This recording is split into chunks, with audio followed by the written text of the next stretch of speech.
Hi everyone and welcome to Soda Pop Chats. Today I'm wearing my blue light glasses to not only protect my eyes from the harmful rays of the screen, but also in honor of the very first YouTube video I did on this channel, and that was regarding Betty La Fea. Now, before I go into the new series and some developments and announcements that were made regarding that series that's on Prime, I would like to go back to another video I did on this channel regarding the telenovela. On that video, I happened to mention that I would eventually like to talk about some of my favorite telenovelas and writers. So I figured this was the perfect opportunity to do just that.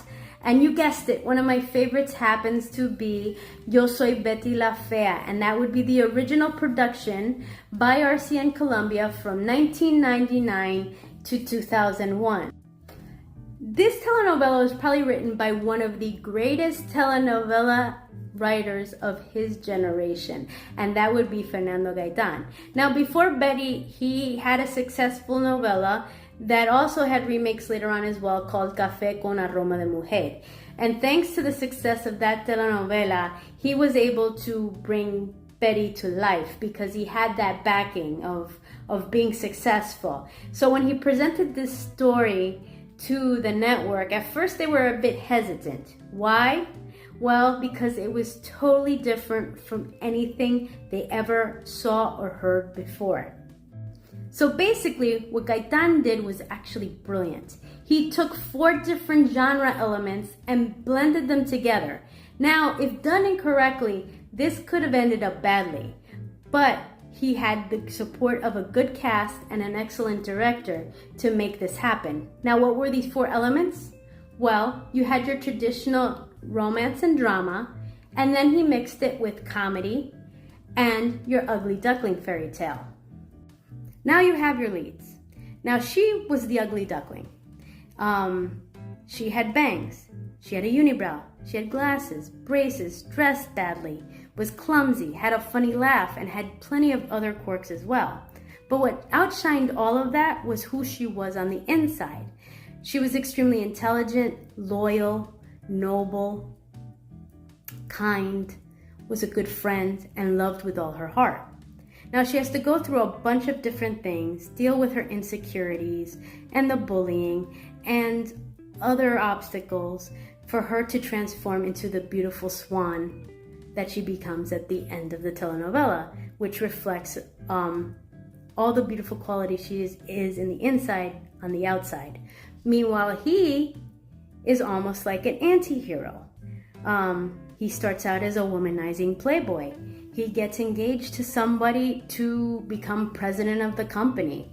And in order to save that company, after doing tons of bad, risky business moves, tries to romance our female lead. But in the process, he ends up falling in love with her. Now, these 2 people have to go through very different transformations. She has to go through it physically, and he has to go through it internally. So it's almost a reversal. And eventually they have to find their way to each other. Now, they have outside forces trying to keep them apart, but they're almost not too villainous. They have very human qualities, and that's what I liked about this story. You can't really say that is the villain of the story because everyone is so human. After the conclusion of Soy Betty La Fea, they did attempt to do a sequel called Ecomoda.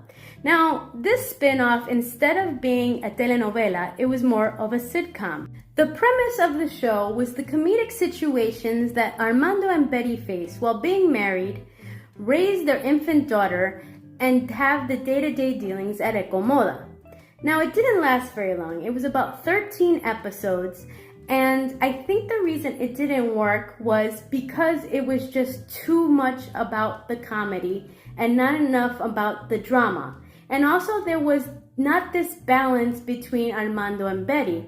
Since Armando was always getting in trouble, he always had more of the focus than Betty. And Betty was almost put to the side. So I think that's why that series didn't work. Let's flash forward to 2024 and the new sequel, Betty La Fea, Historia Continúa. Well, this sequel disregards Ecomoda. But I do find it interesting because I feel there are certain character personality traits that they kept for Armando from that failed sequel.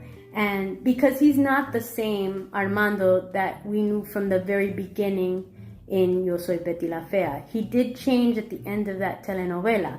So it's not like he went back to being the anti-hero. No, he actually has a conscience, and he has to deal with a lot of stuff and the curveballs of life, and actually he has to learn to deal with his emotions and his feelings and try to find the best way to reconcile his relationship with Betty, and I'm guessing to his daughter. The daughter is coming in there too. The mother and daughter have a strained relationship because of many years of mother having to work, and daughter felt slightly neglected. So now they have to rebond and try to reconcile as well. So it's a family dynamic. It's these three characters are the focus, and it seems like a healthy balance, unlike Ecomoda, which was a little off balance. So I think they learned the lesson there.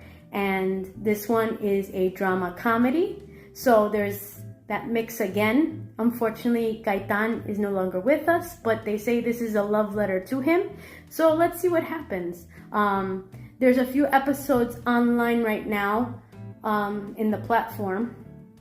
So they're coming out with 2 new episodes every Friday until August 16th, 2024. So you can watch the episodes that are available now, or you can binge them starting August 16th, at least for the first season. And why do I say the first season?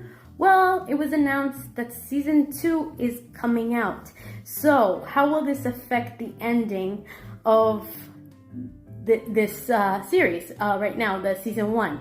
Are they going to re-edit the last episode? Are they going to end it with a cliffhanger? Are they going to resolve it nicely for the audience? What do you think? Have you seen these series? Have you seen Yo Soy Betty La Fea, Ecomoda, and now the new Betty La Fea, La Historia Continúa? What do you think? Let me know in the comments. Do you think Betty and Armando will have their happily ever after? Or do you think this impossible love is doomed? Let me know in the comments. Anyway, that's about it. This was a bit of a longer post, but I hope you enjoyed the video, and until next time, thanks for watching.